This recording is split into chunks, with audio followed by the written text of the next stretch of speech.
There are reportedly close to 3,500 homeless people living on the streets in San Bernardino County. Traditional methods of dealing with this complex social issue are simply not working. Shuffling the homeless from one place to another, or arresting them and putting them in jail for a short time, is counterproductive to facing the problem of homelessness head-on. Law enforcement has seen firsthand how the cycle of arresting a homeless person for a misdemeanor violation has not proved to deter behavior. The costs of incarceration and court are draining county resources, but not producing positive results. These were the contributing factors in the creation of the HOPE program. HOPE stands for Homeless Outreach and Proactive Enforcement Team. The team is comprised of one sergeant, one detective, and 2 deputy sheriffs working full-time. One part-time reserve deputy is also instrumental in the program. The HOPE team evolved from Sheriff McMahon's vision to improve quality of life throughout the county of San Bernardino and to find real solutions in moving the homeless population back into mainstream society and beyond homelessness. The main focus of the HOPE team is to reach out to chronically homeless individuals throughout the county of San Bernardino. These are homeless individuals that have been homeless for the past year or more, or have had 4 instances of homelessness over the past 3 years. The HOPE model is a paradigm shift in law enforcement. By making fundamental changes to the way we approach homelessness throughout the county of San Bernardino, we have been able to build a bond and relationship with the homeless population. By building trust, we have been able to offer numerous services from the basic necessities to housing. The strategy that we use as a HOPE team is to conduct outreach, to go out actually into the field and make contact with the homeless people in their actual camps. We go out, we identify them, find out their specific needs, and see where they might be able to fit into some of our housing programs that we utilize. A lot of the people we encounter aren't necessarily ready to go directly into a housing program that we can offer them at that time. They, for some reason, either prefer to be homeless or are leery or skeptical of us as a sheriff's department providing them with this kind of assistance. A lot of the statistics that we've discovered through our research, we studied a lot of the successful homeless programs throughout the country that other police departments are using, and a lot of that research indicates that it can take up to 75 contacts with these folks in order to get them to buy off into going along with one of these housing programs. But we feel that we've been fairly successful. We've been a full-time team since the beginning of 2014, and since then we've been successfully able to house over 100 individuals into a housing program.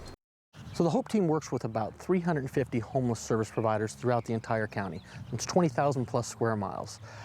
These encompass everything from our faith-based organizations, our church and organizations like that, the VA and their affiliates, as well as our nonprofit organizations. Now you may think, how can 2 deputies, a detective, a reserve, and a sergeant cover 20,000 square miles? Well, we can't. That's why we really do call on our service providers to work collaboratively as a network to mesh together to get somebody moved beyond homelessness. And they have to do that cohesively, otherwise the process just doesn't work. Of course, we do work directly with the VA hospital in Loma Linda, but they have many offshoots or affiliates that we work with. US Vets, KEYS, which stands for Knowledge and Education for Your Success, and Lighthouse. These 3 groups work with the VA collaboratively. And that's when we talked about collaboration a little bit earlier. Collaboration is key, and these groups really do personify the collaboration. For instance, if we have a gentleman in the high desert who is a veteran and wants to get service, but say he wants to move down to the valley, well, that's easy. One group will call the other, that works in the group in the high desert will call the group that works in the valley, and they'll almost do a case transfer and work together collaboratively, networking to get that person into a program or a housing or permanent supportive housing. So another group we work with is the Department of Behavioral Health. And this encompasses 2 main teams that we work with. And although the Department of Behavioral Health has many teams, the majority of who we work with are called the HOST team, H-O-S-T. That's a Housing Outreach Support Team. This is a group of 5 clinicians that rides along with us out in the field to make contact, because they have the expertise as deputy sheriffs we just don't have, knowing how to recognize mental illness and eliminating some of those barriers to get people into housing. Another group from behavioral health is Our Best. They work with treatment-resistant individuals, people who we have in the chronic homeless population that like the lifestyle necessarily are so accustomed to being out on the street that they're not used to being offered a service. So our best works with that resistant population to offer them solutions, alternatives, if you will, to being out on the street. And it's more of a layered, long-term approach.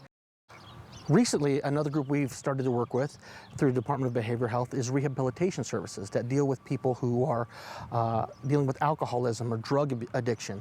And these people actually get some of our clients into rehab programs or sober living programs, and that is their specialty. And that's what we need to do, identify exactly the service these people need and get them to that service with the least amount of paperwork or bureaucracy. Another player in the collaboration is a very large player, as a matter of fact, is our faith-based organizations or our church organizations who have been dealing exclusively with the homeless population for quite some time. We encourage them to give them a pamphlet, say, about a service or about the Hope team, have scheduled feedings, work together collaboratively. We've seen really good success here in the Valley with many churches coming together, and it goes across all denominations. It doesn't matter if they believe in a particular faith. They all want to come together for one goal, and that's exactly what we need to see, and it works really well. And we do preach that.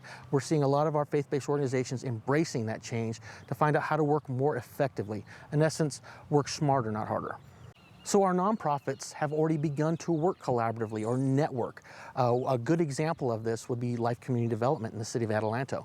They've begun servicing the female veteran population, as well as your traditional homeless person who's out on the street. We like to see our nonprofits branching out beyond what they're comfortable with or what they're used to and encompass a little more of those populations to get people moved beyond homelessness and off the street. While on the streets, access to drugs and alcohol is unlimited. For lifelong addicts, this seems like an impossible obstacle to overcome. Some programs now realize this and allow them to enter treatment while still on drugs or alcohol. These programs have had a very positive success rate. Approximately 1 in 3 homeless suffer from some form of behavioral health issue, whether it's diagnosed or not. Because they are not receiving treatment, they have difficulty making rational decisions for their situation. Getting them into structured programs with supportive staff provides individualized treatment plans essential to regain mental stability. Many homeless people have grown comfortable in their surroundings and circumstances. They have developed a routine on the streets which becomes their home, and the prospect of change is overwhelming to them. Connecting with these individuals regularly over a long period of time can build trust and conquer the fear enough to enter a program. At this time, pets are not allowed in the transitional housing programs or shelters for the homeless. The majority of homeless pet owners refuse help because they will not leave their pet. It would be akin to saying you can't bring your family member with you. Until this issue is addressed and taken into consideration, the pathway out of homelessness for these people will be more difficult to accomplish.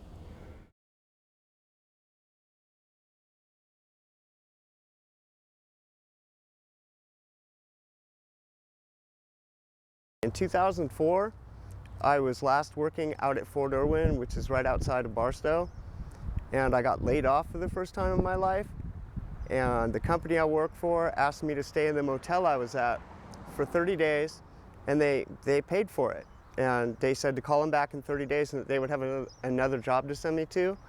So during that 30 days, I drank and used drugs every day, and I guess that's when I kicked off my alcoholism and became a drug addict. And I wound up down here. Homeless. I drank King Cobra beer here every day. I smoked marijuana nonstop, and I bought and sold a lot of methamphetamine right here. Going back to jail, getting out, getting loaded again, going back to jail, getting loaded again. It was just a terrible cycle. My first contact with Project Hope was I was here at my camp, and all of a sudden there were a couple officers in front of me smiling. And this was different. My dogs weren't barking. And I guess they sensed their energy, that they weren't here to get me. And they told me, we're not here to arrest you, Kevin. We want to get you some help, you know? And at first I was a little leery of this, you know? I didn't really trust them at first, you know? So I was attempting to hide my drugs and alcohol. So they told me, we're not here to arrest you, we're here to help you. And they told me that they could help me and that I didn't need to live like this anymore. And at that time, I believe they took a little information from me. you know, like my name, my social security number, my date of birth. They asked me how long I'd been out here. It was during that time that the seed had been planted by them, you know, and it was during that time that I decided to quit living the way I was living, quit doing drugs, quit drinking. And I just decided to change my life, and it was, you know, I really do have Project Hope to thank for that.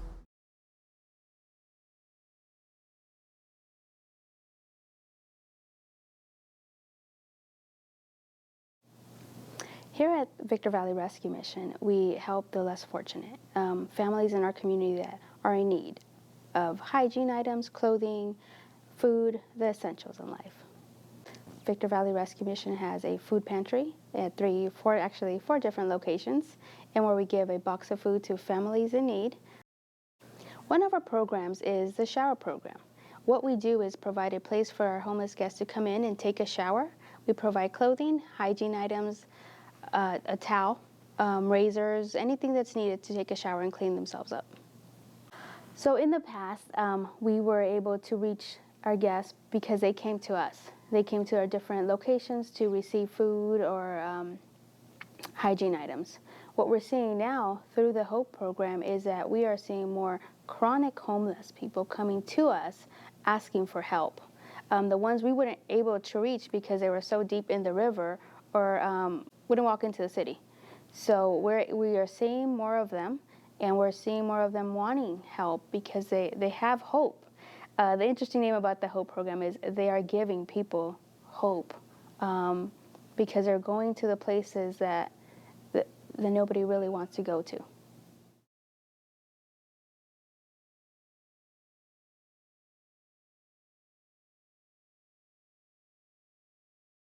I wasn't always homeless. You know, I had a good job, I had a family with children, home. I had all the material things that I thought would make a typical American happy, but it didn't. And I turned to alcohol to suppress the pain I was feeling and the inadequacy that I felt about myself and where I was going. And I seen the effects that it was having on my children and my family, and the only thing I could do at the time was to run, and that's what I did. I ran, and I found myself homeless. Towards the end of my homelessness, I seek the Lord, you know, because I couldn't do it anymore. And I used all my excuses, I used all my plans, and all I did is find myself in the same situation. And I couldn't get myself out of it, even though I wanted desperately to get out of it. I just put myself in a situation to where I wasn't presentable to anybody, not even to myself. So in my reaching, the Lord put people in my life that got me started on my path to my recovery, my life recovery. And I was directed to the shower program. And that's where it really hit me, the people that I met there, how respectful they were to us and to the other individuals that were there at the shower program, just trying to get cleaned up to the point where they were giving food and clothing and everything that was needed to lift up our self-esteem and our dignity, you know, with words of encouragement and hope. And I found out more about Rescue Mission. As my time visiting the shower program, I became more familiar with the people and the organization, if you will, and programs that they offered. And one was the Life Recovery Program. Upon my completion of the recovery program, I was given an opportunity to work for Rescue Mission. I cook for the community on a daily basis. We do get donations on a daily basis from everywhere, Walmart, Target, Food for Less. My job is to organize and to sort and to put in categories for our shower program, also for our pantries that we do 3 times a week.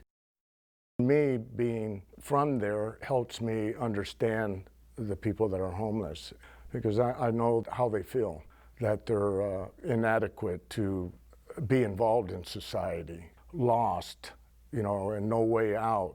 I think that with Project Hope, they see that the attitudes of the police department and the city as a whole care for them, and that changes their attitude to see that there is people out there that care, that they're individuals, that they're human, and that there is a way. A friend of mine who I used to walk the streets with, he came in, got some coffee, and we were talking, and he brought up the situation of Project Hope at the river. When they see police, that they're coming to get them, or they're coming to disrupt their livelihood, their home. The change of the policeman's attitude from wanting to come in and disrupt and arrest, to where they're coming with provisions, with care in their hearts and in their language, and that they're looking to us as human beings, that they care about us, that they want to help us. So in the future, we'd like to see the HOPE team expand. And by this I mean expand into the jail or the correctional facilities, so we could identify somebody who was at risk at being homeless when they're being released. Right now, unfortunately, when they're, for lack of a better term, out the door, some people don't have anywhere to go, and they have no idea how to cover very basic needs. Where am I going to sleep? How am I going to eat? How am I going to be sheltered? So we want to be able to identify that population while still in custody and begin working with them months, weeks, or even days before they're out on the street. So when they leave our correctional facilities, they have an idea where they need to go and what they need to do. Another exciting part of the future is currently we're working with the Public Defender's Office, the District Attorney's Office, and the presiding judge in the county to bring back homeless court. This is a great opportunity to give somebody who is literally buried under fines and fees and possible warrants to get out from underneath that. But it's not a freebie. They have to work maybe in a 30, 60, 90-day program or up to a year and stay in that program and show success. Then we work with the public defender and the district attorney and a judge who's assigned to us to say, hey, listen, you've gotten through this program, you're building yourself up, here's what we're going to do. We're going to dismiss those charges as long as you have success. And that gives some people an incentive. Unfortunately, that's what people need, maybe a little goal, a little incentive, something to work toward. And we'd like to put that back into place. Now, when I say ending homelessness, we think that's a realistic goal? Absolutely not. But there is something called a virtual zero. We can have a virtual zero on veteran homelessness. This is already a proven program. We can have a virtual zero on chronic homelessness. That's somebody who's been on the street a year or longer, or have had 4 more instances of homelessness in 3 years. These are very manageable populations that we can have a virtual zero on. So when I speak about ending homelessness, I talk about a virtual zero, which is absolutely achievable.